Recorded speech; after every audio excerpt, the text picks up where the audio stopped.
ungibona nje ngiyayazi indawo yami. Ngiyaye ngithi noma uNkulunkulu angangigcoba kanjani kodwa into engiyaziyo ngeke angigcobe ngidlula umyeni wami.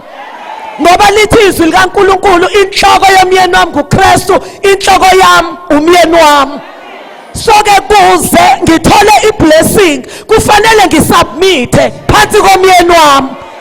Kuyezwakala abanye bacabanga ukuthi ukuzithoba kuchaza ukuthi awunto yalutho, kanti lapha kuyithobeni kukhona amandla.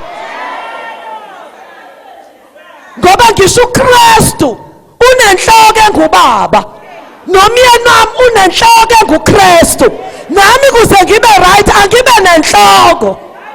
Hayi angizwa.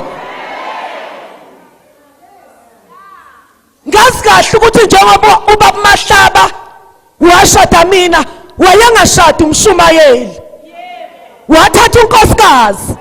Uma ungafika kaMahlaba ngeke uzulithola ipulpit, alikho.